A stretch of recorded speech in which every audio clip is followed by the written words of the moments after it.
Hi, Hi. Jessica. Sorry, has protein shake in the background? Yes. Got to get those gains. How you doing? Good. How are Really you? good, really good. Now, you just got home today from traveling, right?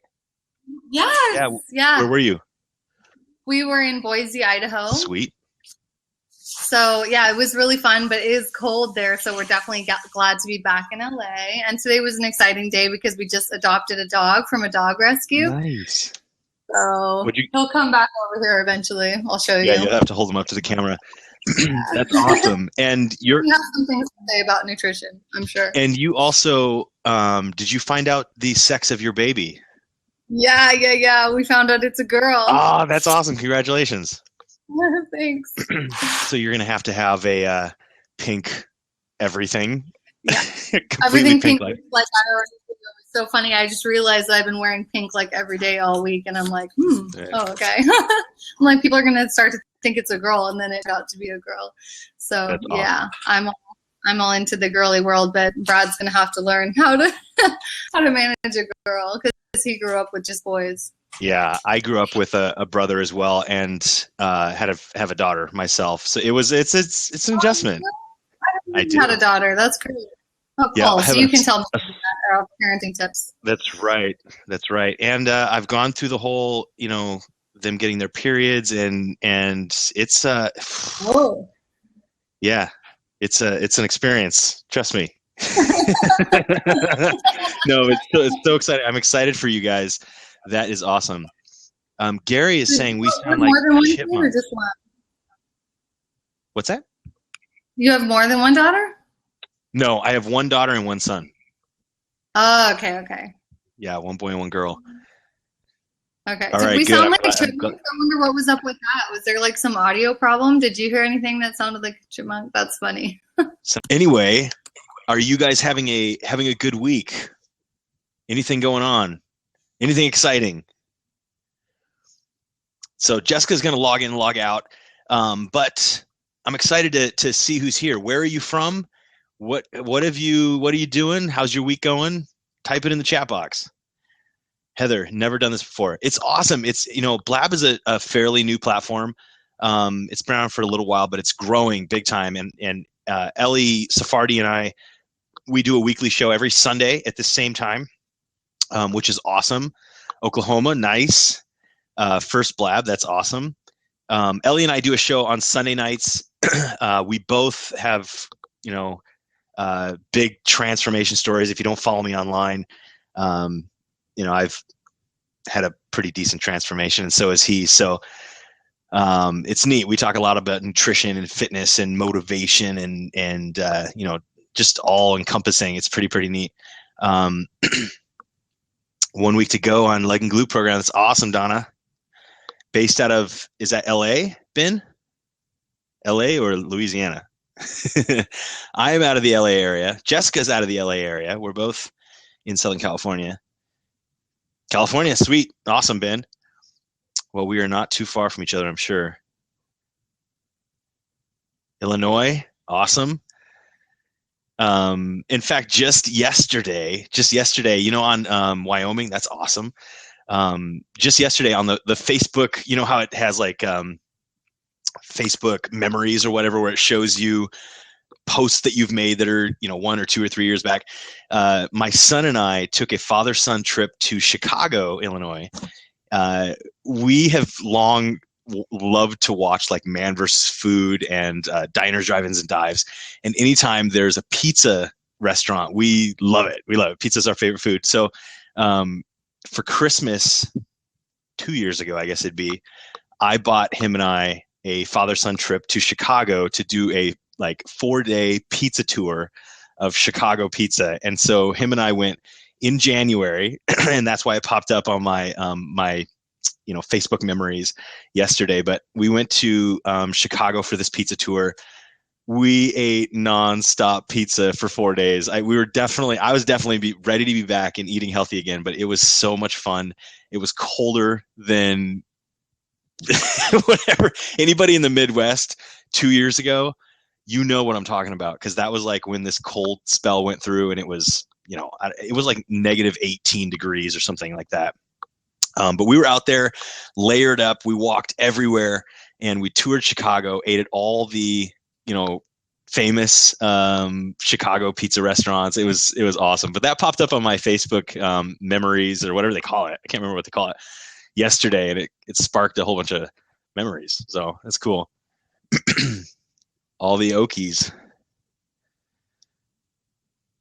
Washington State. Where in Washington State? I lived in Washington State for a while. Oh, there's the dog. Yeah. Oh, yeah. Here he is. There he is. Giordano's, Ben. Giordano's. It's all about Giordano's. That's the best pizza in Chicago, in my opinion. So can you guys see me and hear me now or no? You're crystal clear for me. You sound great. Okay. Great. Awesome. So while you were restarting, I was asking people where they're from and telling them a story about my Chicago pizza tour I took. We got people from all over. We got Illinois, Wyoming. We got a fellow Los Angeles. What are we? Los Angelinos? What are we? Angelino, yeah, I think so. Yeah, Los Angelino. Yeah, that's what it is. Yeah, we've got somebody from Washington State. Dots 617. Where in Washington are you from? Oh, Pacific Beach. I'm sorry. All right, sweet.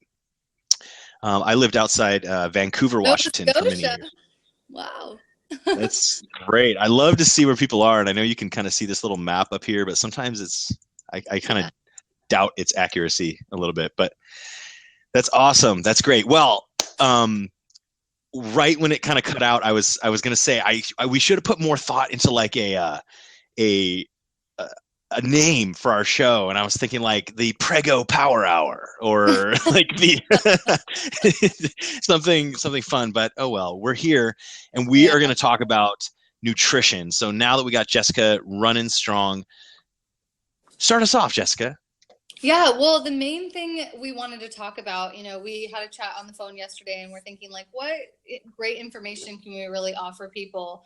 And it came to, things we shouldn't be eating. I think this is like the biggest thing because everyone kind of knows what they should eat, right? When it comes to fitness nutrition, everyone's like, I know I should eat protein and vegetables, but they just don't do it. And they end up eating other substitutes that sometimes even seem like they're healthy. And they're actually not. They're like in some cases, these like so-called healthy foods can be just the same or even worse for you than junk foods. Yeah. So we wanted to like shed some light on like things you shouldn't be eating that you think are healthy, but actually aren't. Awesome. And there's I think, you'd think that it's kind of common knowledge that like you see in the news that the trans fats, the high sugar, the regular soda, all the bleached white flour products like breads and, pizzas and all this, pastas. You'd think that it's kind of common knowledge by now that these are probably not the best decisions that you could be making in your health and fitness. But surprisingly, whether it's one of those where it's like, I know it, but I'm just not, I'm not thinking about Close your eyes. Right. Yeah. But I at least, and I'm sure you do too, because it happens so often for me working with clients from around the world that, people regularly will include these things in their diet, right? I mean, do you find that with your clients too? Yeah. And it's like, I definitely want to be clear that we're not saying never eat a pizza again. Like, no. Eat white again. Like that is not what we're trying to promote here. But, so just so people are really clear on that, we're not like an all or nothing kind of viewpoint. Totally. Yeah. No, if you told me I couldn't have pizza or cheeseburger ever again, I'd cut you. Like I don't want to be fit anymore. Count me out. I'm over it. Right. No, it's like pizza. And I just got done saying I took my son to Chicago for a 4-day pizza tour. Pizza is my favorite food. It is. I mean, pizza is life. Bro. It is. Pizza, I told somebody recently, I'm like, if you had to give up pizza to be fit, I'd be like, I just can't. It'd be kind of a deal breaker for me. I think I'd have to just. Yeah, wouldn't it? I agree. I think most of us, like fitness industry people, would be like, oh, never mind that. Yeah. I'm pretty sure that the population that could live their whole life without a slice of pizza is like 0.01. Right. Nobody wants to do that. But obviously, it's all in moderation. Jessica's body type is very different than my body type and very different than somebody else's. And so, although there are people out there that we might know that can get away with almost eating whatever they want and not having a weight problem, health wise, obviously it's not the greatest thing for you in general. But then obviously if you have physique goals and weight loss goals or anything like that, we just simply can't be eating this stuff as much as we want, so it's all within moderation and within reason and planning. So, it goes into this discussion and something that Jessica just mentioned. There's tons of products out there, and likely if you've scrolled down any of the aisles of your grocery store, you've seen a ton of products that are marked as healthy. They're marked as, they use all the fancy words, gluten-free and, and low fat and low carb and, low fat. Yeah. Oh yeah. And it seems to go in waves of, everyone will jump on the gluten-free bandwagon, and then everyone will jump on the low-fat bandwagon, or the, hey, we just add protein to it and all of a sudden it's a health item, but it's really, it's really, that dog is just too cute. Right. I'm so obsessed. And but yeah, I know, I get what you're saying. It's like, just because something is like a healthier version of its former, like completely unhealthy one, and the box will like make it sound like it's a glorified health food, it'll be like, oh my gosh, but there's 1 gram of fat. And you're like, but what else is in it? Like, you have to be a smart shopper and turn the label over and actually like read everything that's in it. Because a lot of times when fat's taken out, it's replaced with sugar. Absolutely. Which is worse in terms of us humans, like retaining body fat. Yeah. Yeah. Like, sugar is worse for us than fat. So. Right. And that's common in even protein bars that are, sell them at GNC, they sell them everywhere. And, I get questions about protein bars all the time. Like, oh, what, like, are protein bars good? And I have my own theory, which I can talk about. But you look at majority of the protein bars out there, and they're marketed for health and fitness and weight loss and muscle building and all this stuff. But most of them are loaded with sugar, like loaded with sugar. They're essentially a candy bar with protein in it. And some of them taste like a candy bar, so you really got to be smart nowadays and educated, which is a whole reason why we do shows like this, to educate people that might not know. And they taste a protein bar and they're like, oh, this is delicious. It's healthy for me. I'm going to eat this for 3 meals a day. And they don't realize that, like, oh my gosh, this is a major roadblock in you getting to your goals, because you're consuming now way more sugar, especially, than you should be. But it also goes much further than that. And there's products, it seems that as we have gotten more and more as a convenient society, where we tend to get everything is fast, everything is quick cooking, everything is marketed towards convenience and speed, we don't realize what processing of these natural ingredients actually does to the effects in our body. And I'll give you an example. And this is something Jessica and I talked on the phone the other day.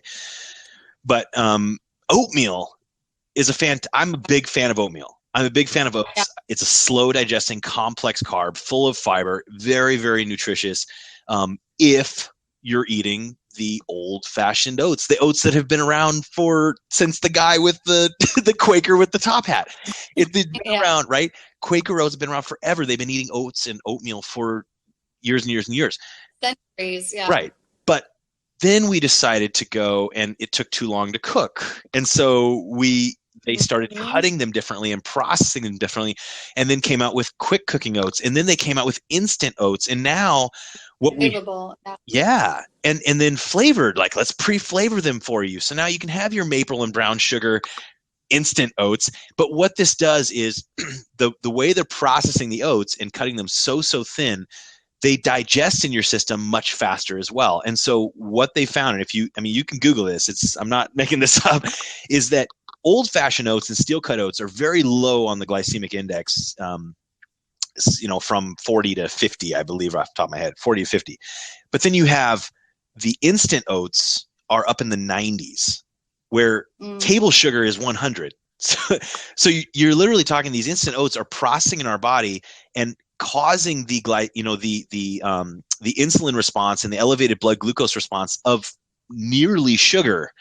But we're tricked into thinking that, oh, I had I had oatmeal for breakfast. This is, this is awesome. Like I'm really doing good for my body. And in reality, it can, if you're eating steel cut oats or old fashioned oats, it's awesome. It's really, really good for your body and great for your goals, no matter what they are, great for your goals.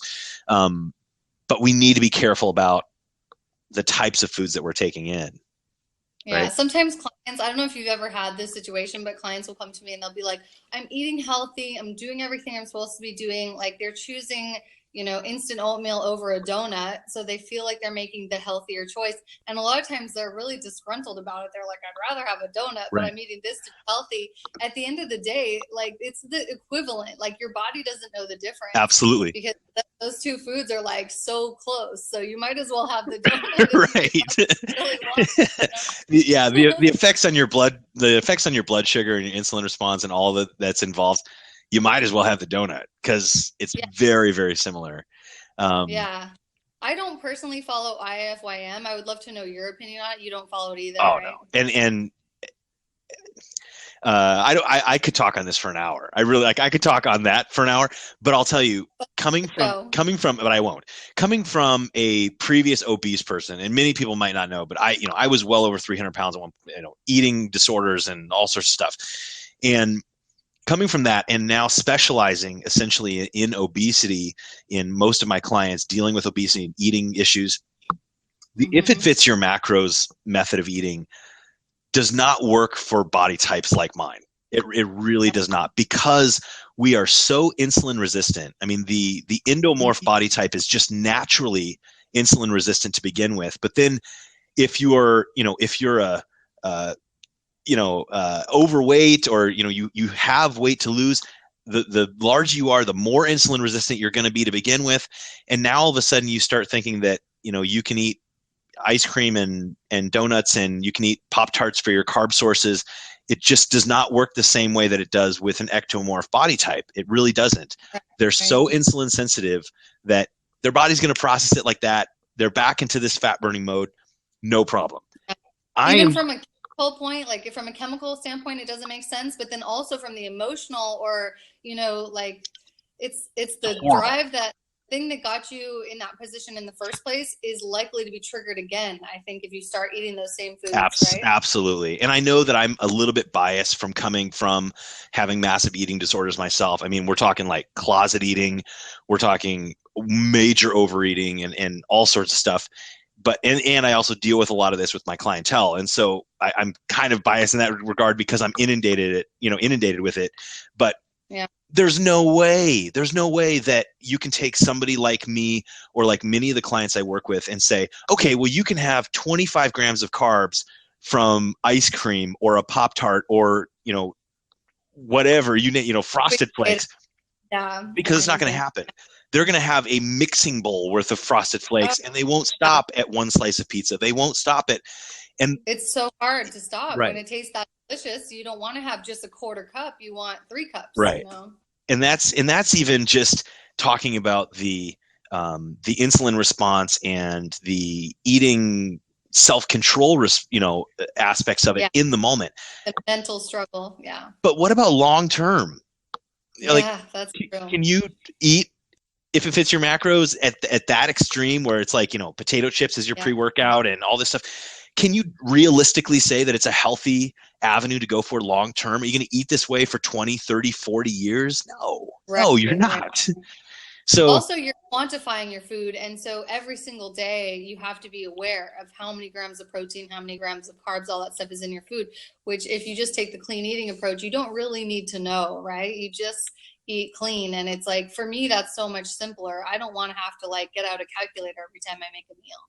Yeah, I definitely think once you have a handle on proper portion sizes, and that's something that I deal with a lot. And so I do recommend that my clients start weighing out their foods and stuff, just because you take somebody that's used to eating a plate of spaghetti every night, and you're like, okay, well, we need to back it down a hair.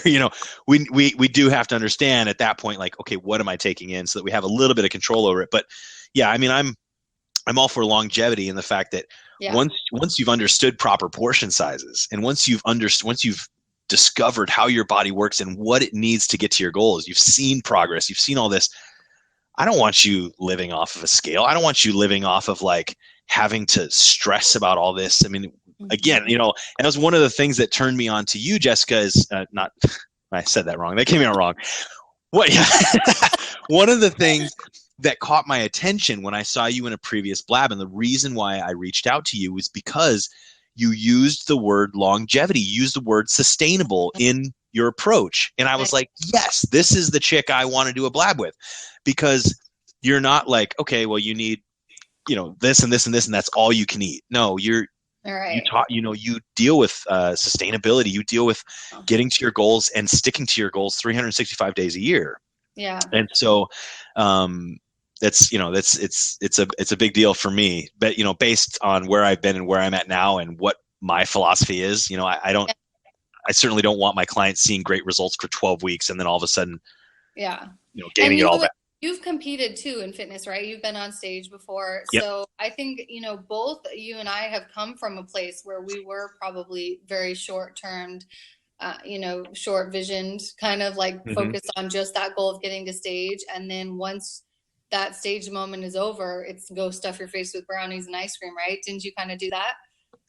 In a major way. I'm not proud of it, but like, just coming from that place, that's where I eventually found the sustainable fitness lifestyle, because I got tired of that. I mean, that was okay for maybe 1, 2, or 3 shows, but after that, I was just like, what am I doing to myself? What am I doing to my metabolism? And realizing that I was going to create permanent damage if I kept yo-yoing back and forth. And I was like, this has to stop. So if any of you guys are currently in that cycle of training for a show or just on a fitness program that is short term, like, just know from experts like us who have been in the industry I've been in for about like 12 years. I don't know about how long for you.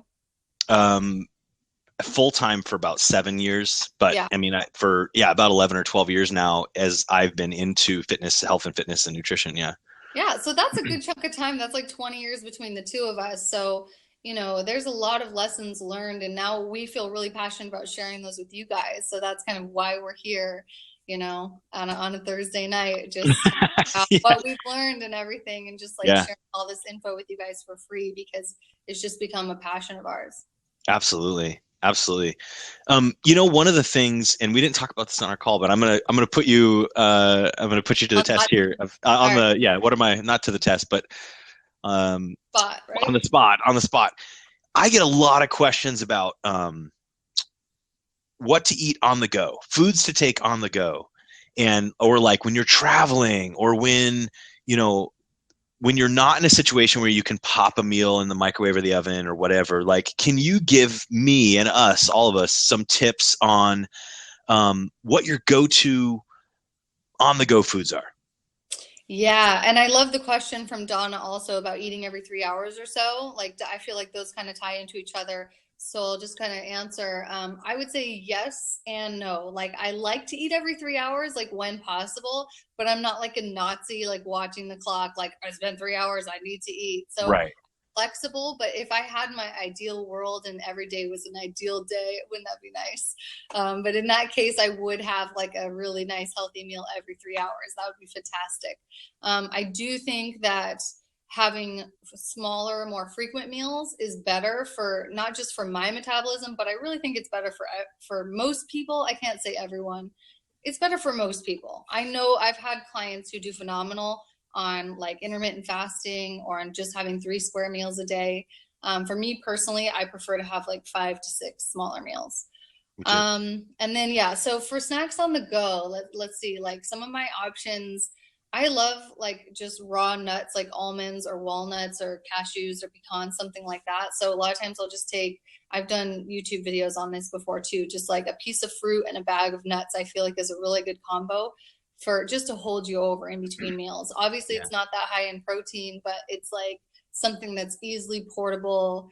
It can fit in my purse without stinking or making a mess, things like that. So there are honestly not a whole lot of options on the road for like when you're in the airport. Like this morning, we were traveling back from Boise, And so we had some oatmeal before leaving the house, and then we didn't really have anything else other than water on the plane. We got home starving, and then we Yeah. made like a turkey and vegetable stir fry. So there was a good gap. It was probably 5 or 6 hours between meals there, but it's what happens sometimes. Yeah. I don't Yeah. stress it.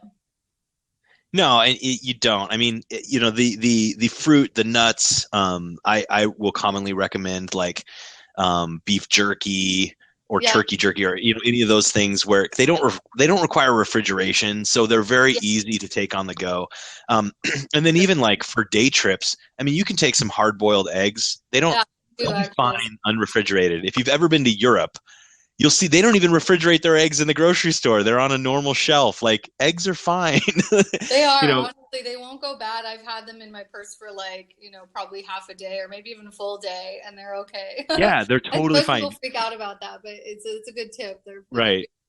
Yeah, and yeah, a pretty blonde girl, tuna in a pouch. These things are already on the shelf. I have gone to I used to own a supplement company and we marketed towards I trained and marketed professional motocross riders.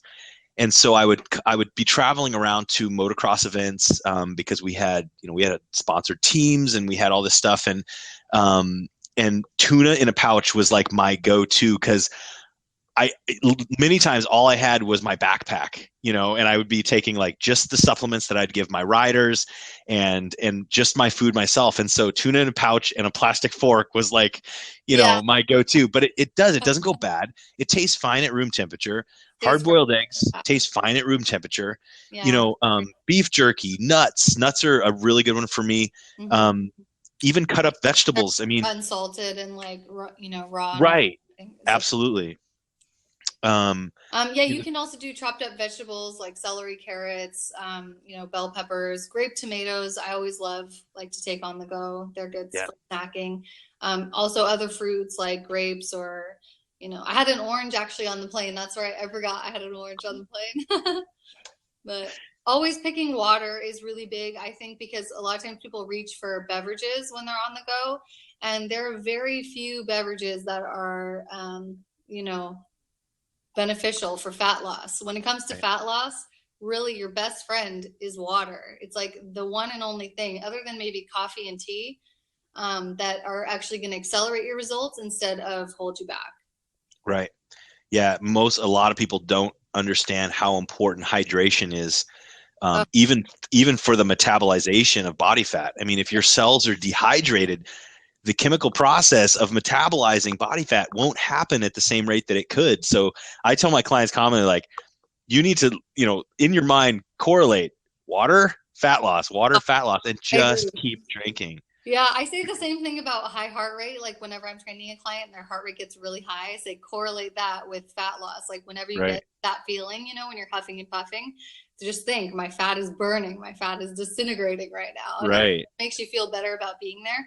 But that's a great one about the water. I haven't thought of that. I love it. And Yeah. yeah, Ben Johnson, those Epic bars are pretty good too. Have you tried the Epic bars, Jeremy? No, no, I haven't even heard of them. You would like that. It's like a version of beef jerky, but it's like it's not as tough, I guess I would say. Like it's easier to bite into. But it's like a meat bar Oh, basically. really? Oh, I'm all for meat bars. And they have turkey. I think they have lamb, turkey, and beef. Wow, that's cool. I'll have to look them up for sure. Yeah, they're at home, Um, I think. okay. Somebody asked Dots617 asked me what I'm drinking, and you'll Okay. commonly see me. This is the time of evening where I normally will have one of two things. This is a amino acid drink. It does have artificial coloring in it, which is why it's like blaze yellow. Fluorescent. Um, yeah, fluorescent yellow. But usually once a day, I'll also have some sort of flavored calorie-free water, like whether it be sugar-free Kool-Aid or Mio or something like that, just to break up. Because I drink well over a gallon a day, and like near the tail end of the day or like the second half of the day, for some reason I've gotten into the habit of being like, I need something with flavor. So It can get a little old, and I get that complaint a lot from clients like, what can you drink other than water because it's so freaking boring? But I yeah, usually suggest like putting a lemon in it or something. But drinks like BCAA drinks like you're having there is also a good substitute or additive, because it does also help you maintain the muscle mass that you have. Right. So if you guys are, interested in that, you can tweet us a private message. I'll send you a link to one that I like if you want. Yeah. Well, speaking of that, do you know it off the top of your head? Yeah, the My Protein brand, they have a BCAA drink. Okay, cool. Yeah. I have just put my Facebook page in there, and Jessica, you can put yours as well. Yeah. I'm doing this from the phone, so sorry. Oh, okay. All right. I'm gonna be shaky for a second, but but yeah, I like the Cellucor Alpha Amino is really good too, because not only is it branched chain amino acids, but it has some essential amino acids in there as well, which I really like, and some electrolytes, and it's really good too. But yeah, there's a ton of great products out there that they don't have added sugar, and they'll give you the benefits of some aminos. Apple cider vinegar. Oh, you stole one of my talking points. That's what I was going to move on to. I was like, I'm going to answer right here real quick. But yes, ACV is amazing. And that's, I know some people don't like the taste of it, but if you put some honey or something in with it as well, it can become more palatable. But it is I think that's one of the talking points, because it has another purpose that Jeremy will tell you about. What I was just about to go into is, we talked about hydration. We talked about, picking some of these items that happen to be, or the processed higher glycemic items. But insulin is the most, in my opinion, the most important hormone in the body that we need to regulate or be mindful of, regardless of our goals. 100% agree. Yeah, you're right. For either goal, whatever. For either goal, if you're looking to gain muscle, insulin is the most powerful hormone you can control. If you're looking to lose body fat, insulin is the most powerful hormone you can control. They will play in different areas based on what your goals are. But we, especially when we're talking about staying lean or losing weight, we need to be very, very mindful of the glycemic index, and then also dealing with our insulin resistance or our insulin sensitivity. And so most of at least my clients and my following tend to be those that are like, yeah, I'd love to add muscle, but I also need to lose a few pounds, whether it's 5 most people want both, I would say, don't you think? Right. Most people want both. Absolutely. And whether it's 5 pounds or 50 or 100 or 150, 200, it all falls under the same kind of category of, we need to be very mindful of that. And so, especially muscle plays a role in fat loss, but that's another story. Yeah. Totally. Maybe that's episode 2 of Prego Power Hour. Yeah, we're gonna have a lot of episodes. Right. Well, we have less than 9 months, and then we got to change the name. So, 5.5 months. Oh my gosh. Oh wow. Yeah. And so that brings us to. Go ahead. No, go ahead. Oh, the question about drinking ACV straight, this is important, and I'm glad that you asked that question. It's Drizzle Legacy. This is so important, because you will actually burn your throat if you drink it straight. And I just had this happen to a client of mine. He was saying, my throat's been feeling really funny lately. And I'm like, what do you mean, like scratchy, like a sore throat? And he's like, no, he couldn't really explain it. And then finally I got to the point where he was saying it's almost like a blister or something like that. Like something's in the way, like when he would swallow food. And I was like, have you changed anything? Have you been drinking anything different or eating anything different, And he was like, well, the apple cider vinegar I started doing in the mornings. And I was like, you're diluting it, right? And he was like, no, I didn't know. It can literally burn your throat and leave a blister. So please, you guys, dilute it at least 50% water, even maybe more. I think maybe way more. Yeah, 2/3 at least, right? I mean, even just to at least me personally, I've been doing it for so long, I don't even mind it, but still, I mean, I got to do it at least 2 or 3 to 1. Yes. Just to be able to sip it without totally gagging down, but straight. Oh my gosh, that's worse than taking a shot of 151. That's it's hardcore. It literally burns. It will actually blister your throat. So please, you guys, we definitely recommend drinking it because of the so many benefits. And I think you were about to get to that. Yeah. But be careful when you do. Yeah. And Danny Red Wine said, what about burning fat besides working out? And I'm assuming you're saying, what about, you know, being in a fat burning mode outside of just in the gym? And this is exactly what we're talking about, and it will lead into that is, you know, first of all, controlling your blood glucose levels, your insulin response is a great way to do that. And so, without going into too much details on specifics on nutrition, but you know, staying away from these high glycemic carbohydrates and allowing yourself to be more in this fat burning mode throughout the day is fantastic. I mean, when your blood glucose levels are spiked, your insulin spiked, your body's not pulling from its own fat stores in order to run your body. So, you know, controlling that with your nutrition is the first and foremost way that you're going to get to your goals 24 hours a day, rather than just the hour or two that you might be, you know, physically active.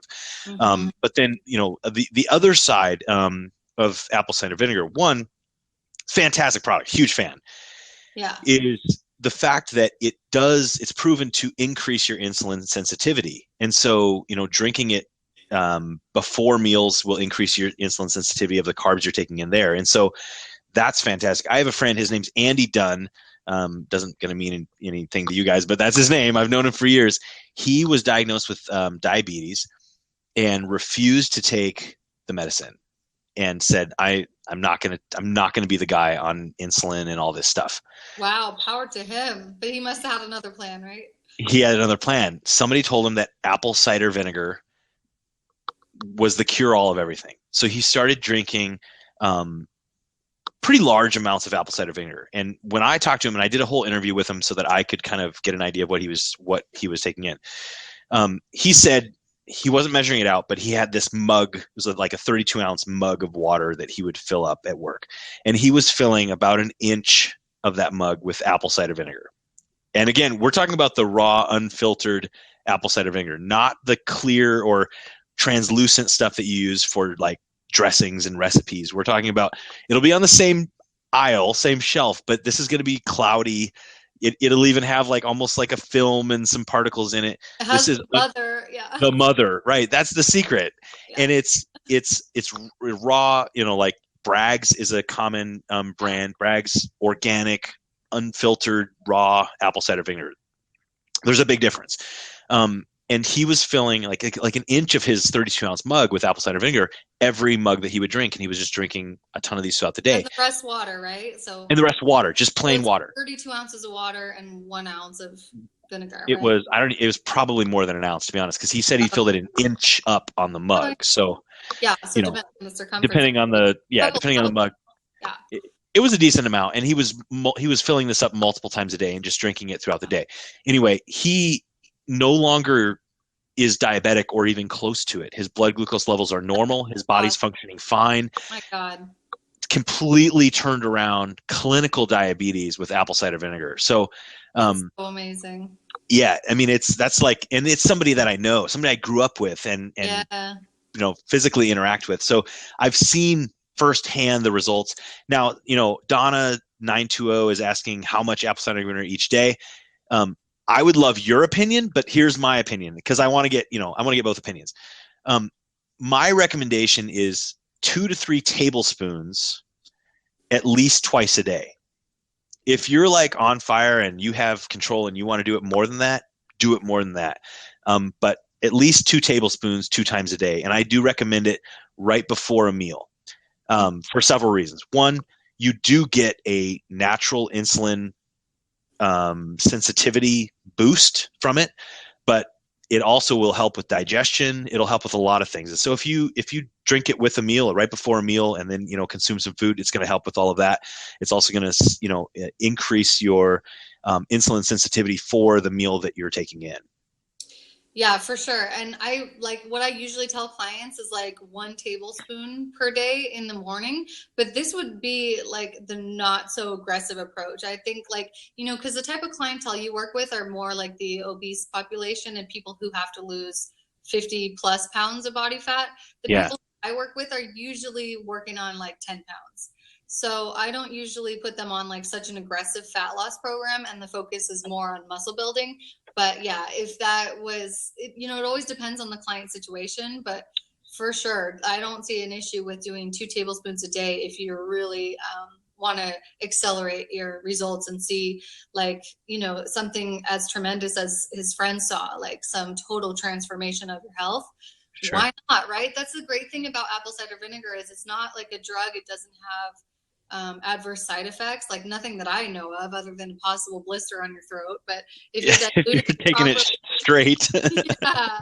I've never heard any adverse side effect of apple cider vinegar. So it's just kind of one of those things in fitness. It's like, why not try it? You have nothing to lose. It's not expensive.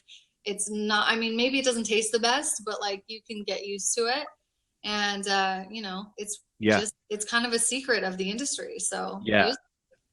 Another one of the benefits of apple cider vinegar, which I think is equally as important, is its effect on our body's pH. Now, I'll go and I'll preface this with the fact that I've studied a lot on our internal health and our internal pH and how that's controlled. But being a sufferer of psoriasis myself and having an autoimmune disorder, I have experimented a ton with my body and nutrition specifically, because having major skin issues nearly my whole life now, I've experimented a lot in what foods are causing breakouts and what foods make my skin better and what, and I've found that controlling my pH helps with psoriasis myself, but then I've also worked with lots of clients, and it kind of goes hand in hand with a lot of these autoimmune diseases, autoimmune disorders. And so, our pH nowadays in the way that we eat, especially here in North America, is very, very acidic. Most people are walking around in a very acidic state. A lot of the things we eat are acidic, and a lot of things we drink, and so it turns our body very acidic. And with that, I mean, you're going to be just a breeding ground of bacterial infections, viral infections, even cancers. It's you're not going to recover as well. You're not going to have as much energy if you're feeling sluggish. All of these things are factors of being very acidic. Now, you can, eating green fibrous vegetables are awesome for neutralizing the body's pH. Lemon water, you recommended adding lemon to your water. Awesome. That's a big recommendation of mine. It's also great for liver health. Fruits, vegetables, berries, these types of things are great for neutralizing our pH, but apple cider vinegar is also very, very good for bringing our pH more neutral or even more alkaline. Apple cider vinegar is an acid outside of the body, but when consumed actually turns our body more alkaline, which is very, very important in my opinion for long-term health. Yeah. There's been so many studies where if your body is more alkaline, you are far less likely to get cancer. You're far less likely to get sick.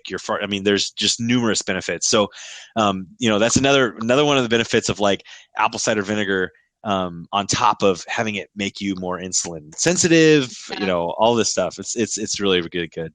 Yeah. Some of this stuff is so counterintuitive. Like, there's this question, I can't read the name, Dan Red Wine, about coconut oil. And yes, like coconut oil is another one of those things that's amazing for fat loss. But it's like these two things, like you said, apple cider vinegar and lemon are very acidic outside of the body, but they're really, alkaline. Inside.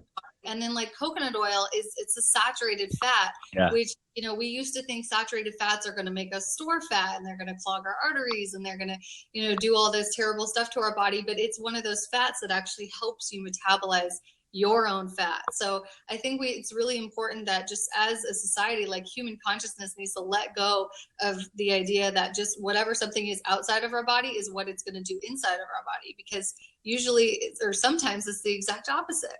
Right.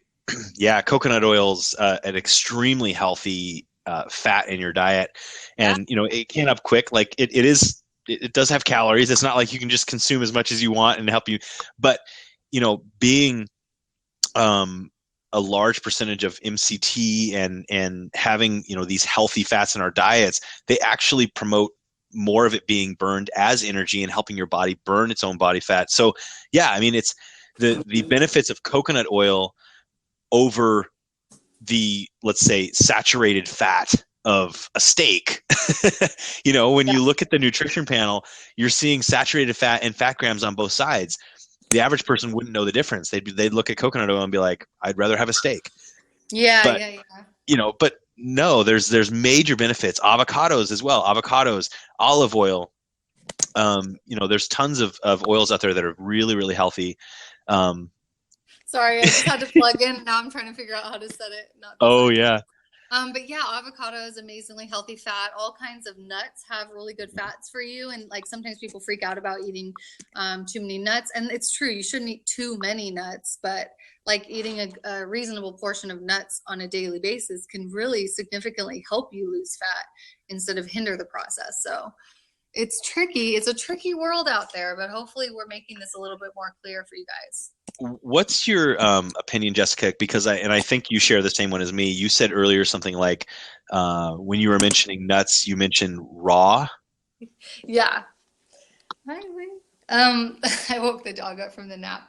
So yeah, I think, oh yeah. So that's the thing about nuts is like you want to make sure that you're always having them raw because something happens during the roasting process to the oils that are in the nuts that makes them less healthy for you than they were in their natural state. The same thing is true for meat, and that's why you never want to have like a steak or chicken that's like cooked till it's burnt on the outside because there's been, links with carcinogens and stuff like that with when the oils of these types of foods that are naturally healthy for us in their raw state are overheated, they can become detrimental. So it's, you want to eat the most raw that you can. I mean, I'm not like an advocate for like a raw diet, but I do think that you want to be careful when you're cooking things and not overcook them.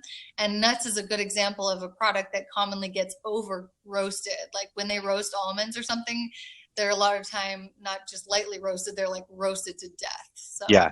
And it does change the quality, the bond in the fats for sure.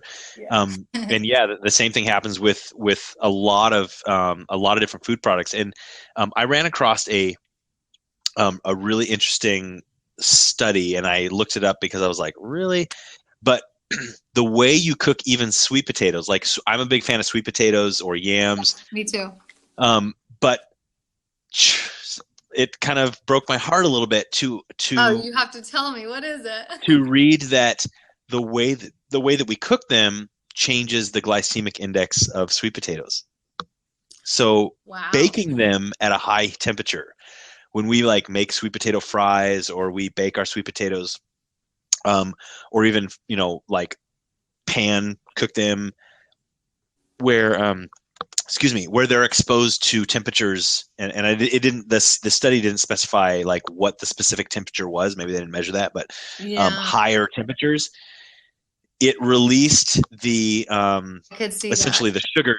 Yeah, and so it turned the glycemic index of sweet potatoes to the low 90s. Wow. Where if you boiled them, where they're boiling is actually a lower temperature than baking them at 450 or whatever. Right. If you boiled them, they still continued to keep their lower glycemic state. And so after learning that, I have since started kind of transitioning over and cooking my sweet potatoes a little bit lower. But it is interesting. And the other benefit would be that you're consuming more water instead of oil. So from like a, diet and calorie control, perspective, that might be beneficial in more ways than one. Sure. Yeah, for sure. Hey, Floyd, how do I hit the band button fast enough? I hope that was not about coconut oil. What are the health benefits? Yeah. Okay. So, mentioning like foods and the way that they're cooked, I think this is like just another good topic to go off on because it's like a lot of people are eating out at restaurants and stuff, and sometimes they're having things that are normally healthy, but they would be like deep fried or, coated with a breading or cooked in some kind of oil that has trans fat in it or something. So a lot of times at restaurants, you just don't even know what you're getting. And it could be like a high-end restaurant. It could be like a really fancy place that doesn't guarantee that the food is better for you. So really, number one tip, if your goal is ultimate health and weight loss, is get used to cooking your own foods with the best cooking methods. Like he said, steaming, boiling, sauteing things at lower temperatures, like this is going to just really boost your health in ways that are unforeseen and unthought of compared to eating out. Not to mention help your wallet, because it's a lot more affordable to eat at home too. Absolutely. I mean, think about, and I'll answer. Gary's actually asked a couple questions, which are backing up now. Cauliflower crust pizza, or I think that came in when we were talking about pizza. Oh yeah, is it healthy? I think we of course. Question. Cauliflower crust, yeah, of course. If anytime you're talking about a vegetable crust, it's going to be much healthier than the processed white flour crust, but it doesn't have quite the same taste, in my opinion. Or texture. We've tried that. It's just the texture is kind of off. It's like it's hard to get it dry. I've heard you have to like really strain it hard with like a cheesecloth or something, but I think it's too much effort for me. Like, if I want to have pizza, I want to have like real pizza. Right. Just get it out of the way. I'll have cauliflower another way. Like I love mashed cauliflower. I think that's amazing.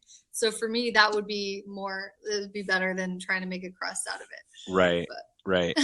Yeah. Just eat your pizza and move on and go back to healthy eating. Just live your life once a week. Yeah. And then he also asked, where did it go? How about microwaving? And I'm not an expert on that, Gary.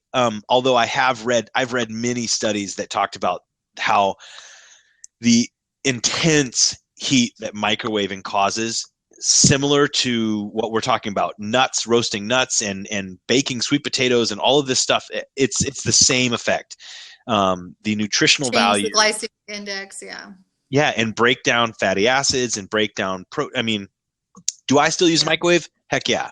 I still, will barbecue my meats and all this stuff, and I don't overcook it and I don't whatever, but I still heat up food in the microwave. I still do this, but I have heard that like there is some difference in cooking in the microwave. I honestly can't do it. Like there's been times when we have a microwave and I'll put something in it and then I'll like go to push the buttons to start it and I'm just like, I can't. Like there's something about it. I just can't do it. So I get out a pot or a pan and I like heat it on the stove instead.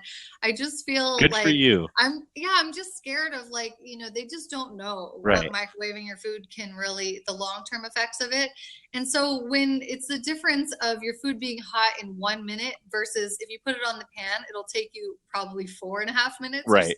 You know what I mean? We're not talking about like an hour versus a minute. It's like if you heat things on the stove, it's actually kind of fast. Yeah. So like every time I go to try, like I think I want to do it, I just can't. But I do use the microwave for one purpose, and that's to heat a rice bag that I use for sore muscles. Good. Nice. Other than that, so when it comes to things we consume, you're making me feel guilty. I'm going to probably text you tomorrow and say, damn it. You're having me heat up all my food on the stove now. You're just being lazy at this point. I need you to do more dishes and just be right. It's going to save I want life. you to right. There were some other questions here. The crock pot I absolutely love for you, pretty blonde girl. The crock pot's incredible because you can make just boring old chicken or a steak or whatever. Like you can actually buy cheaper cuts of steak and make it taste like mouth-wateringly delicious. And you can put a bunch of seasonings on it. You set it and forget it. Brad and I use that all the time, and we're huge fans of the crock pot. I don't know. Is that the same as a pressure cooker? Do you know? It is not the same as a pressure cooker, but a similar technique. The pressure cooker is going to have a locking lid it is different, but similar in that way. A pressure cooker is usually going to cook it a lot faster than a crock pot. Yeah. But I'm a big fan of crock pot as well. Essentially, whatever I throw in there ends up being extremely tender and flavorful in the end. And and super easy. So we use it a lot. Me and my wife will throw, entire family packs of chicken or pounds of steak in there and marinades or create our own stuff. And it's so good. That's the other benefit is you can cook in bulk, like so easily you don't have to like watch the grill and flip it when it's done on one side. You just don't even watch it at all. Right. So it's nice. And like, we're No. huge fans of cooking in bulk and eating leftovers. I know some people have issues with eating leftovers, but like I said, kind of like getting over the microwave. It's one of those things you kind of just have to get over if you really want optimal health, because it's way better than your alternatives. I agree. And you know, again, maybe it's dealing with most of the clientele that I deal with. I mean, I understand all my clients don't fall under the same bucket, but yeah, I'm a big advocate of prepping your food. I mean, if you don't know where your next meal is going to come from, you're more susceptible to make a bad choice. Yeah, for sure, right? For sure. And so I'm a huge advocate for food prep. Like, create your meals ahead of time. Yep. It's not going to kill you to eat day old or even 2 day old prepped chicken. I mean, just heat it up and you're good to go. So, you know, it's not that big of a deal, especially because the benefits from it of getting to your goals and all this stuff are just fantastic. So, I know. And you know, that's the other thing I've been thinking about a lot lately is when people complain about things being too hard or too inconvenient or too complicated, I think it's because they're only looking at what it's going to cost you right now and not realizing all that you're going to gain in the future by just like doing that one little investment in yourself, you know, like by choosing to cook your sweet potato with water instead of, you know, bake it at 500 in the oven. It may be like a little, you know, may not taste as good. It may be a little like less convenient or something, but in the long term, you're going to be your healthiest ever. You might uncover your 6-pack. Like, you're going to get all these benefits that are going to so outweigh that moment that you have. That's just so momentary, you know? For sure. Yeah, it's huge. There was another question, which is good. And I actually, just read a study about this. Gary asked, reheating a meal in plastic container versus glass. Oh, please which is tell healthier. me you don't put plastic in your microwave. So this is a big one, and it's not one that I press on my clients, and I've known this for years, but I actually just recently ran across a very scary study. Even once the BPA or whatever it is ban, or, you know, they no longer using BPA in plastics, but there's a ton of other chemicals in plastics that are major cancer causing, major, like, you know, birth defects, every negative aspect that, you know, BPA caused, and it's in this as well, and it is accelerated when microwaved or when heated up in plastic. And so I would highly recommend, if you're using plastic at all, that you transfer your food to either a plate or, you know, like a ceramic or a glass plate or whatever you're using, and microwave it if you're going to microwave it. Yeah. Now Jessica's cooking my food on the plate, on the stove. But if you're going to do that, do it in glass or ceramic or something else. There's absolutely, without a shadow of a doubt, proven evidence that plastic is going to kill you. It's like, it's hardcore. Oh, don't plug your ears, pretty blonde girl. You can do it. Ignorance is not the answer. No. I know it's very convenient, but like everything convenient, there's usually consequences. So, you know, you can still use that plastic Tupperware. And just so you guys know, like, it's fine to store like fruits, veggies and stuff in the refrigerator in plastic. I still do that. I have no issue with that. It's just when it comes to like heating this stuff. And I mean, also with plastic bottles, like, you know, I have a plastic water, but that's my water bottle right there. It's made of plastic, but it's a BPA-free plastic, and it never gets heated. So I have no issue with that. So go ahead and put all your cold things in plastic. Yeah. Food will cook into the plastic. Plastic. Yeah, that's another issue too. Like, not even about health or not, but like the plastic sometimes gets melted, and that's like a bummer. Yeah. I think the bigger worry for me is the plastic getting into the food. Yeah, that's true. You know, the chemicals from the plastic getting into the food. Yeah. So we are at an hour now. If there's any other questions, you have, doesn't the hour fly by? Oh my gosh. Does it feel like it flies by to you? When you said that, I was like, no way, but it is 6:00 now. So we should wrap it up. It's crazy. Yeah. So if there's any other questions, get them in the next, like, a handful of seconds. Yes. When is the next show? That's a great question. We don't know. That is a great question. We didn't talk about that. Yeah. To be honest, I saw Jessica on another blab, and I reached out and said, we should do a blab together. And she said, yes, we should. Totally. Yeah. But yeah, I mean, hey, if you guys want it, awesome. Like, I will talk to her after we're done, and we'll line up. If you're okay with that, we'll line up another time to get together. And you know what? Like, we both have Facebook pages. We both have Twitters. I mean, you can get a hold of us. And so if you have like topic suggestions, questions, all this stuff, shoot it our way. And that way, it's so much easier, and it cuts down on everything if Jessica and I have some direction. Then we get on here and we answer what you want to hear about to begin with, which is awesome. So we have another question that came in. Oh yeah, there's a lot coming in right now, but I think these are good topic ideas for us next time. Pretty Blonde Girl, do you think that If It Fits Your Macros website provides the correct amount of macros? No. He's like, how do I verbally vomit all over my keyboard?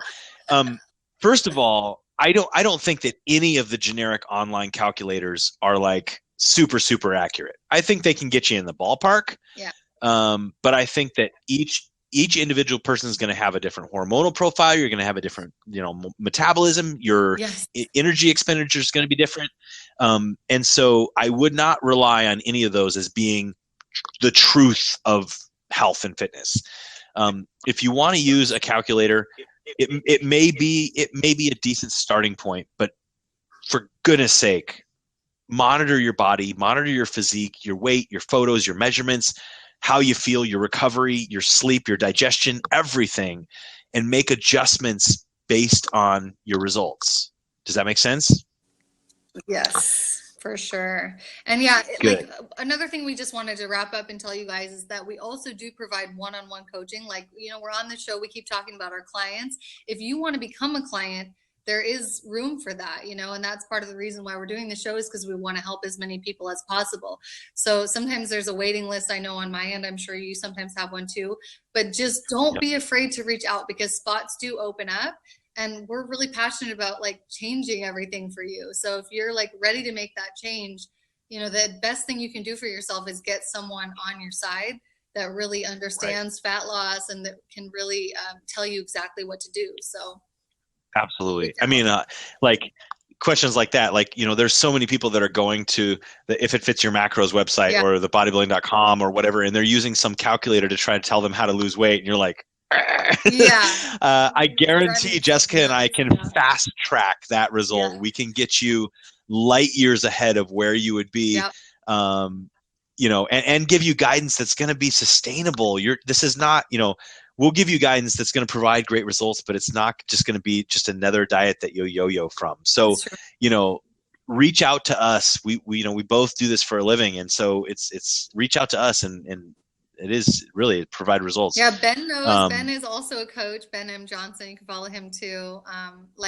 People who have had coaches or who are coaches know that it is a game changer. So just don't be shy. I think that's the number one thing that stops clients from getting success, is they're too shy to ask, or they just don't think that it's going to work, or, they just underestimate the power of coaching with someone one-on-one and being like told exactly what to do. It's way better than going to all these random websites and trying to figure it out on your own.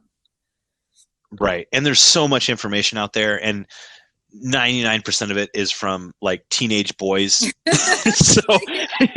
so I would recommend not, don't, if you're reading it in some sort of bodybuilding.com forum or something like just, you gotta, it's so worth the investment just to hire somebody that has proven results.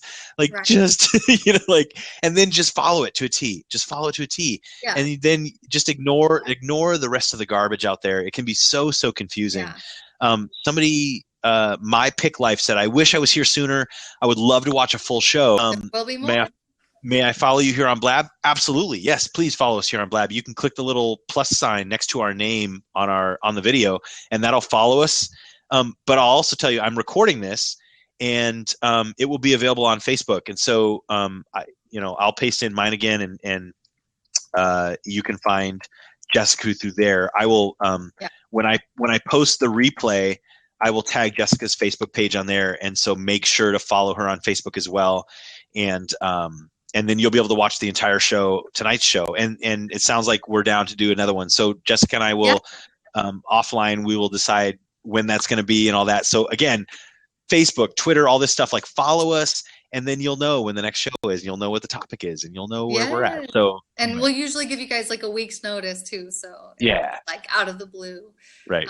So you guys can subscribe ahead of time and then you'll get reminded like when the show is coming on. So you can also tweet us with like time suggestions. Like if 5 o'clock on Thursday doesn't work for you and that's why you missed it, you were still at work or something, like let us know to do it a little later or a different day. We're totally open to that. Yeah. Awesome. Well, I think that's it. Jessica, it was so awesome. Much. I had a great time. I'm already looking forward to doing the next one. Yeah. Yeah, it was awesome. Yeah, we love like getting all these questions and interaction from you guys. This is what makes the blobs really fun. So thank you for participating. Totally.